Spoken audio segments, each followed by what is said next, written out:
Embroidery thread അല്ലെങ്കിൽ cotton thread വെച്ചിട്ട് ചെയ്യാൻ പറ്റുന്ന സിമ്പിൾ ആൻഡ് ബ്യൂട്ടിഫുൾ യോക്ക് ഡിസൈനാണ് ഇന്ന് നമ്മൾ ചെയ്യാനായിട്ട് പോകുന്നത്. അപ്പോൾ അതിനുവേണ്ടി ഞാൻ ഈ കളർ ഷെയ്ഡ്സാണ് എടുത്തിരിക്കുന്നത്. പിങ്കിൻ്റെ ഡബിൾ ഷെയ്ഡിൽ വരുന്ന ഒരു ആങ്കറിൻ്റെ ത്രെഡ് എടുത്തിട്ടുണ്ട്. ഇതിൻ്റെ നമ്പർ എന്ന് പറഞ്ഞാൽ 1207 ആണ്. പിന്നെ ഗ്രീൻ്റെ 2 ഷെയ്ഡ് എടുത്തിട്ടുണ്ട്. അതിൽ ഇതെന്ന് പറയുന്നത് 0225 ആണ് കേട്ടോ. അപ്പോൾ പിസ്ത ഗ്രീൻ കളറിലാണ് വരുന്നത് ഈ ത്രെഡ്. പിന്നെ 0229 അങ്ങനെ 2 ഷെയ്ഡിൽ വരുന്ന ആങ്കറിൻ്റെ ത്രെഡ് എടുത്തിട്ടുണ്ട്. അത് ഗ്രീൻ്റെ ഷെയ്ഡാണ് കേട്ടോ എടുത്തിരിക്കുന്നത്. പിന്നെ പിങ്ക് ആണെങ്കിൽ നമ്മൾ ഡബിൾ ഷെയ്ഡിൽ വരുന്ന ആ ഒരു ത്രെഡായിരുന്നു എടുത്തിരുന്നത്. പിന്നെ ക്രെവലിൻ്റെ നീഡിൽ എടുത്തിട്ടുണ്ട്. നീഡിൽ നമ്പർ 5 ആണ്.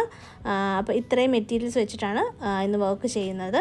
അപ്പോൾ ഇതാണ് നമ്മൾ ചെയ്യാൻ പോകുന്ന കുർത്തിയുടെ നെക്കിൻ്റെ പാറ്റേൺ. യോക്കിലാണ് ഈ ഒരു വർക്ക് വരുന്നത്. ഇത് നമ്മൾ ട്രേസ് ചെയ്ത് ക്ലോത്തിലേക്കും കൂടെ ഒന്ന് ട്രാൻസ്ഫർ ചെയ്തിട്ടുണ്ട്. ആദ്യം നമ്മൾ വർക്ക് ചെയ്യുന്നത് സ്റ്റെമ്മിൻ്റെ പോർഷനിലൂടെയാണ്. അപ്പോൾ അതിന് വേണ്ടി ഞാൻ ഗ്രീൻ കളറുള്ള ത്രെഡ് 6 സ്റ്റാൻഡ്സിൽ എടുത്തിട്ട് നോട്ട് ചെയ്തൊന്ന് എടുത്തിട്ടുണ്ട്. ഇവിടെ നമ്മൾ ചെയ്യുന്നത് വിപ്ഡ് ബാക്ക് സ്റ്റിച്ചാണ്. അതുകൊണ്ട് തന്നെ നീഡിൽ ഞാൻ ഇതുപോലെ എടുത്തിട്ട് ആദ്യം ഒന്ന് ബാക്ക് സ്റ്റിച്ച് ചെയ്ത് കൊടുക്കുവാണ്. അപ്പോൾ ഏകദേശം ഈ ബാക്ക് സ്റ്റിച്ച് എന്ന് പറയുന്നത് 1 സെൻറ്റിമീറ്റർ ഡിസ്റ്റൻസിലാണ് കേട്ടോ ഓരോ സ്റ്റിച്ചും വരുന്നത്. അപ്പോൾ ബിഗിനേഴ്സൊക്കെ ആണെങ്കിൽ നിങ്ങളൊരു ലൈൻ വരച്ചിട്ട് 1 സെൻറ്റിമീറ്റർ ഒന്ന് മാർക്ക് ചെയ്ത് കൊടുക്കുക. അതിനുശേഷം ഇതുപോലെ ഒന്ന് ചെയ്ത് കൊടുക്കുവാണ് കേട്ടോ ചെയ്യേണ്ടത്. അപ്പോൾ അങ്ങനെയാണ് ബാക്ക് സ്റ്റിച്ച് നമ്മൾ ചെയ്തെടുക്കുന്നത്. ഇപ്പോൾ ഇവിടെ നമ്മൾ കുറച്ച് ഗ്യാപ്പ് ഇട്ട് അല്ലെങ്കിൽ 1 സെൻറ്റിമീറ്ററിൽ ചെയ്യുന്നതിൻ്റെ കാര്യം എന്ന് വെച്ചാൽ വിപ്ഡ് ബാക്ക് സ്റ്റിച്ച് ചെയ്യുമ്പോൾ കുറച്ചും കൂടെ ഭംഗി വരാൻ വേണ്ടിയാണ് കേട്ടോ ഈ 1 സെൻറ്റിമീറ്ററിൽ ചെയ്യുന്നത്.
ഇപ്പം നമ്മൾ ബാക്ക് സ്റ്റിച്ച് ചെയ്ത് കഴിഞ്ഞു. ഇനി നീഡിൽ ഇവിടെ നിന്ന് എടുക്കുവാണ്.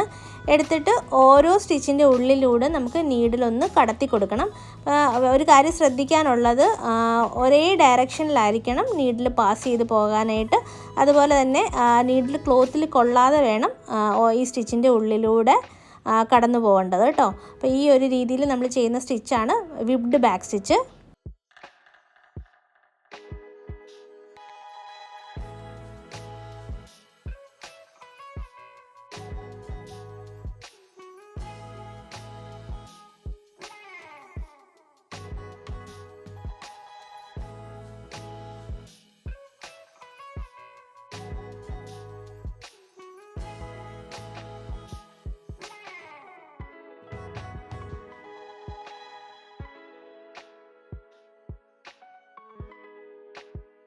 ഇനി നമ്മൾ ലീഫാണ് ചെയ്യാൻ പോകുന്നത്. അപ്പോൾ ലീഫിൻ്റെ ടിപ്പിൽ നിന്ന് നീഡിൽ ഇതുപോലെ ഒന്ന് എടുക്കുവാണ്.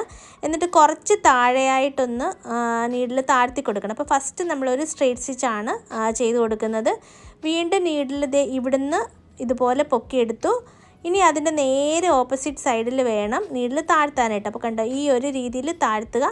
എന്നിട്ട് ഫുൾ ത്രെഡ് വലിക്കാൻ പാടില്ല. ഇത്രയും വലിച്ചിട്ട് നമുക്ക് നീഡിൽ ഇവിടെ നിന്നൊന്ന് പൊക്കിയെടുക്കണം. പൊക്കിയെടുത്തിട്ട് ആ ലൂപ്പ് ഇതിൻ്റെ ഉള്ളിലേക്ക് ഇതുപോലെ കടത്തിയിട്ട് വലിക്കണം. വലിച്ച ശേഷം നീഡിൽ ഇതുപോലെ താഴേക്കൊന്ന് താഴ്ത്തും കൂടെ ചെയ്യുകയാണ്. അപ്പോൾ നമ്മളിപ്പോൾ ചെയ്യുന്നത് ഫ്ലൈ സ്റ്റിച്ചാണ് കേട്ടോ. ഫ്ലൈ സ്റ്റിച്ച് വെച്ചിട്ടാണ് ലീഫ് നമ്മൾ ഫില്ല് ചെയ്തെടുക്കുന്നത്. സാധാരണ ലീഫിനൊക്കെ ചെയ്യാറുള്ളത് ഒന്നെങ്കിൽ സാറ്റിൻ സ്റ്റിച്ചൊക്കെയാണ്. അപ്പോൾ ഒരു ഡിഫറെൻ്റ് ആയിട്ട് ചെയ്യാൻ വേണ്ടിയാണ് കേട്ടോ ഫ്ലൈ സ്റ്റിച്ച് വെച്ചിട്ട് ലീഫ് ഫില്ല് ചെയ്ത് കൊടുക്കുന്നത്. അത് ഞാൻ ഗ്രീൻ കളറിൽ 2 ഷെയ്ഡും ഇവിടെ യൂസ് ചെയ്യുന്നുണ്ട്. അത് മാറ്റി മാറ്റി ഒന്ന് സ്റ്റിച്ച് ചെയ്തെടുക്കുവാണ്.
ഇനി ഫ്ലവർ വർക്കാണ് ചെയ്യുന്നത്. അപ്പോൾ സർക്കിളിൻ്റെ ഇൻസൈഡിൽ നിന്ന് നീഡിൽ ഇതുപോലെ എടുത്തിട്ട് ത്രെഡ് ഒരു 2 തവണ അല്ലെങ്കിൽ 3 തവണ ഒന്ന് ചുറ്റിയിട്ട് സർക്കിളിൻ്റെ ബോർഡറിലേക്ക് നീഡിലൊന്ന് താഴ്ത്തി എടുക്കുവാണ്. അപ്പോൾ ഞാനിവിടെ 3 തവണയാണ് കേട്ടോ ചുറ്റുന്നത്. ആ ഒരു പെറ്റലിന് ഒരു ലെയർ വരാൻ വേണ്ടിയാണ് ഞാൻ 3 തവണ ചുറ്റിയത്. അപ്പോൾ 2 തവണ ചുറ്റിയാലും അത് ഓക്കെയാണ്. അപ്പോൾ ഈ ഒരു രീതിയിൽ റിംഗ് നോട്ട് ചെയ്ത് നമുക്ക് ആ ഫ്ലവർ ഒന്ന് കംപ്ലീറ്റ് ചെയ്തെടുക്കാം.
ഇനി ഈ ഫ്ലവറിൻ്റെ നടുക്കായിട്ട് ഓരോ പേൾസും കൂടെ ഞാൻ അറ്റാച്ച് ചെയ്ത് കൊടുക്കുവാണ്.